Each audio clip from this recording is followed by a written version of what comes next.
우리가 인생에서 배워야 할 것들은 과연 무엇일까요? 많은 사람들은 죽음에 임박하고서야 지금까지 하지 못했던 것들을 후회하고 얼마 남지 않은 시간 동안 마지막을 준비합니다. 때로는 하고 싶은 것들을 전혀 못하고 세상과 결별하는 분들도 많습니다. 사람들이 죽음 앞에서 후회하는 것들은 우리 인생에서 정말로 중요한 것들이라 할 수 있습니다. 하지만 우리들은 여러 일에 얽매여 그것들을 돌아보지 못하고 결국 죽음과 만나게 됩니다. 또한 죽음이 있음을 알지만 죽음은 마치 나와 동떨어진 것처럼 여기며 하루하루를 살아갑니다. 철학자 세네카는 사람들이 인생에서 방탕하게 시간을 낭비하고 인생을 잘 살아가기 위한 기술을 배우는데 많은 시간을 허비하면서도 죽음에 대해서는 준비의 시간을 갖지 않음을 한탄했습니다. 이번 지혜명언은 죽음에 임박한 평범한 사람들의 이야기를 들려드리고 싶습니다. 엘리자베스 키블러로스와 제자 데이비드 캐슬러는 죽음에 임박한 많은 사람들을 치료하면서 그 마지막을 함께했던 호스피스 의사로서 그들을 인터뷰하면서 얻은 경험들을 인생 수업이라는 책을 통해서 우리에게 많은 울림을 안겨주고 있습니다. 우리 주변에 있을 법한 평범한 사람들이 죽음을 맞이하는 모습은 우리가 인생을 사는데 무엇을 배워야 할지 알려주고 있으며 많은 깨달음을 줍니다. 이분이 쓴 책을 통해서 여러 사람들을 만나보시고 우리 인생에 대해 다시 생각하고 공부하시는 시간이 되시길 바라겠습니다. 자기 자신으로 존재하기.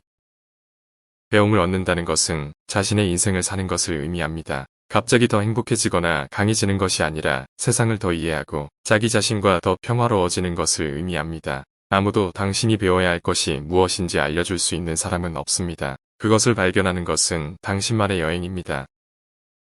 인간에게 필요한 배움은 누구에게나 같습니다.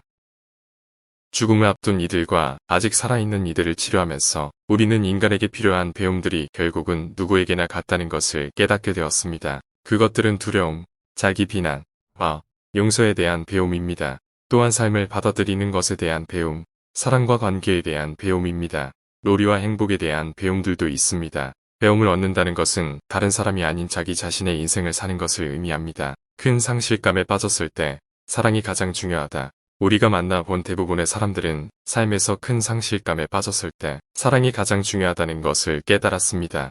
사랑이야말로 우리가 진정으로 소유하고 간직하고 떠날 때 가지고 갈 수 있는 유일한 것입니다. 그리하여 그들은 이제 밖에서 행복을 찾는 일을 중단했습니다.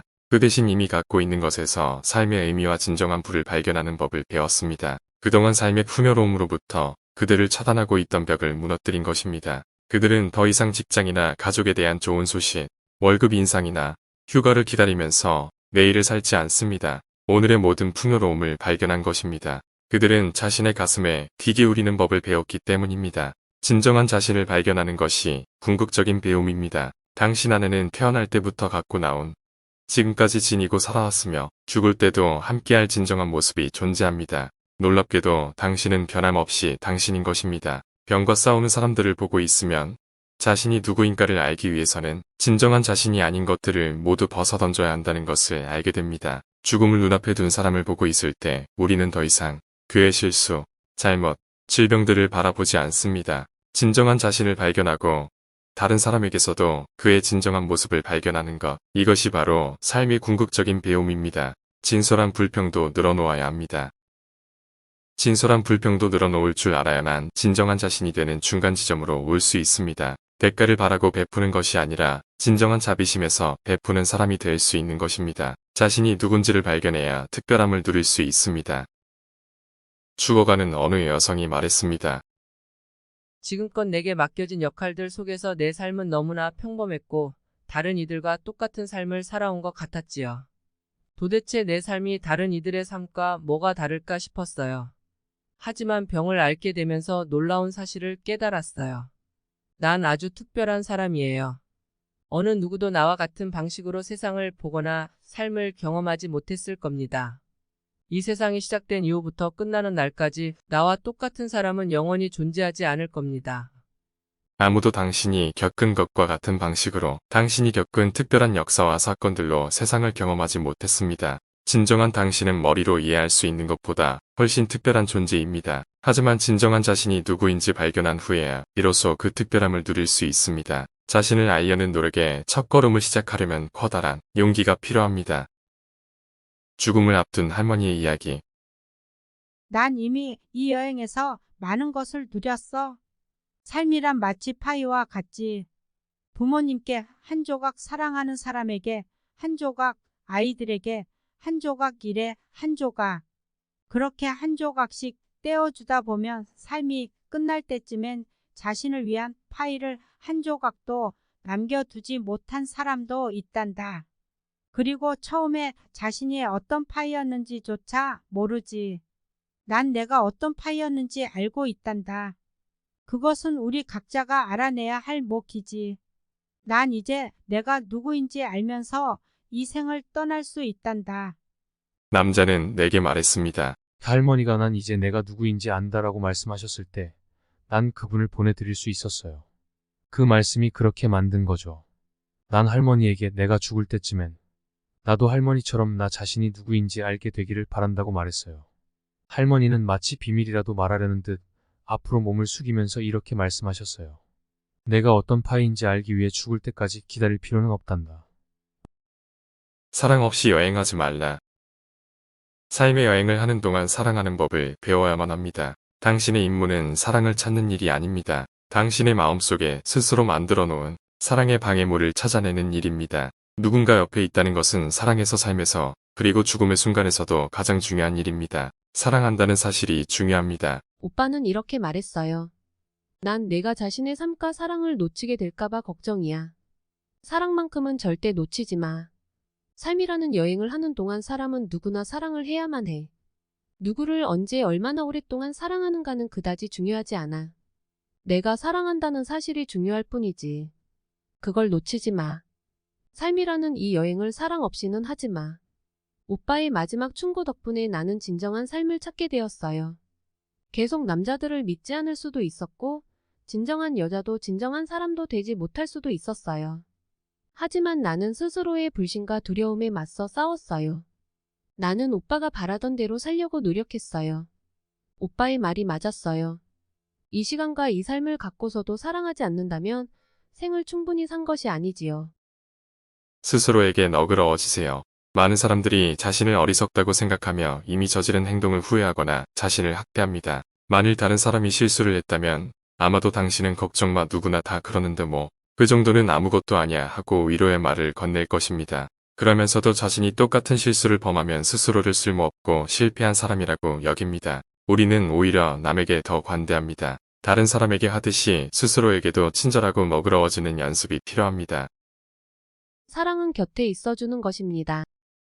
죽음은 내게 더 이상 낯설지 않지요. 마치 오랫동안 알고 지낸 사람 같아요. 가끔 중환자실에 들어가 보면 환자들은 몹시 겁에 질려 있기도 합니다. 그러면 나도 모르게 다가가서 그들을 쓰다듬게 돼요. 나는 그들에게 나도 죽음을 보았는데 죽음이 다가와도 무섭지 않을 거라고 말해줍니다. 그리고 그냥 함께 있어줍니다. 도망치고 싶을 때도 있지만 그렇게 하지 않아요. 나는 다른 사람들 곁에 있어 주려고 노력해요. 그것이 사랑이지요. 심리학이나 의학을 공부하지는 않았지만 이 여성은 삶의 가장 큰 비밀 하나를 알고 있었습니다. 사랑은 바로 곁에 있어주는 것이며 돌봐주는 것이라는 사실입니다. 때로 상황 때문에 같이 있어줄 수 없는 경우가 있습니다. 하지만 그렇더라도 우리는 언제나 사랑으로 연결되어 있습니다. 관계는 자신을 보는 문입니다. 얘기를 나눴어요. 놀랍게도 그날 이후 나는 우리의 관계가 실패한 것이 아니라 성공적이었고 완벽했다고 생각하게 되었어요.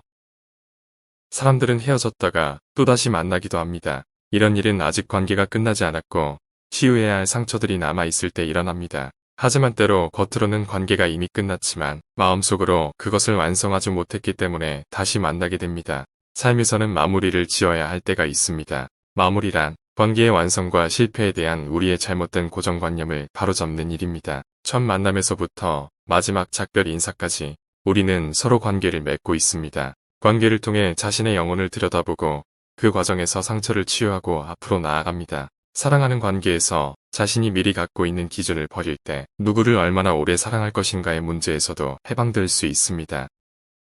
상실과 이별의 수업. 이 세상이 하나의 학교라면 싱글과 이별은 그 학교의 주요 과목입니다. 상실과 이별을 경험하면서 우리는 필요한 시기에 우리를 보살펴주는 사랑하는 이들 또는 전혀 알지 못하는 사람들의 손길을 자각하기도 합니다. 상실과 이별은 우리의 가슴에 난 구멍입니다. 청춘, 꿈, 자유와 같은 무형의 것들도 결국엔 사라지거나 퇴색해 갑니다. 우리가 갖고 있는 모든 것은 잠시 빌려온 것에 불과합니다. 우리가 그들의 주인이었던 적은 한 번도 없습니다. 현실은 영원하지 않으며 우리가 갖고 있는 것들에 대한 소유권 역시 영원할 수 없습니다. 모두가 일시적인 것들입니다.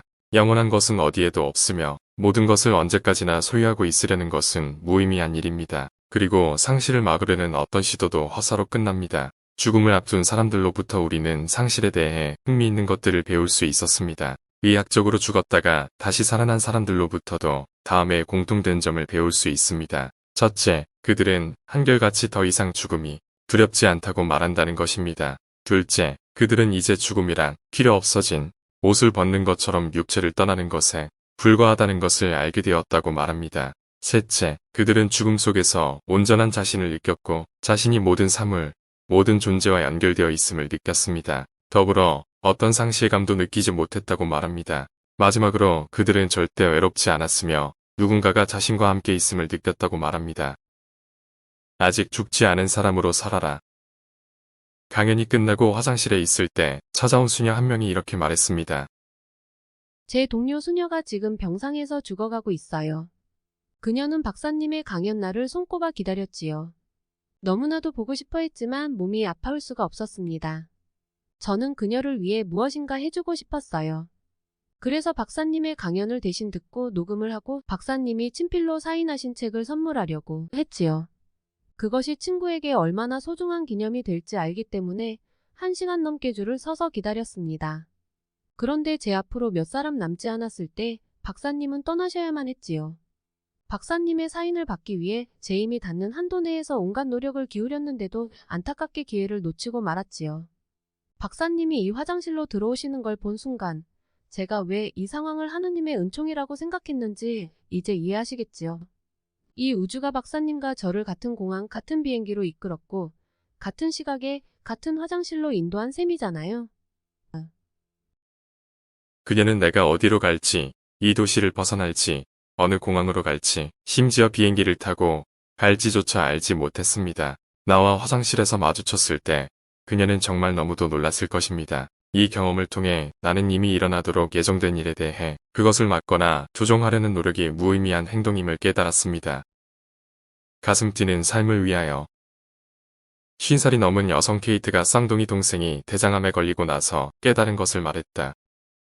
이제 우리의 삶은 완전히 달라졌습니다. 전에는 두려운 무엇인가가 늘 있었지요. 힘의 병과 수술이 가장 큰 두려움이었어요. 하지만 그 힘겨운 난관을 이겨낸 지금 두려운 것이 뭐가 있겠어요? 우리가 두려워하는 대부분의 것들이 실제로는 거의 일어나지 않는다는 사실을 알게 되었습니다. 두려움은 우리에게 실제로 일어나는 일과는 상관이 없습니다.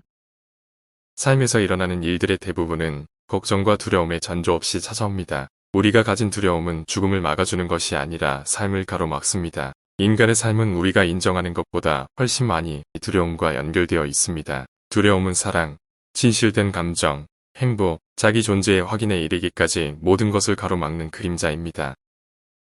살고 사랑하며 웃으라. 작별을 고하는 순간까지 우리는 이곳에 살고 있습니다. 이 기간 동안엔 행복하라는 것 외에는 다른 숙제가 없습니다. 죽음을 앞둔 사람들이 가르쳐주는 가장 놀라운 배움 중 하나는 삶은 불치병을 진단받는 순간에 끝나지 않는다는 것입니다. 바로 그때 진정한 삶이 시작됩니다. 죽음의 실체를 인정하는 순간, 삶이라는 실체도 인정해야만 하기 때문입니다.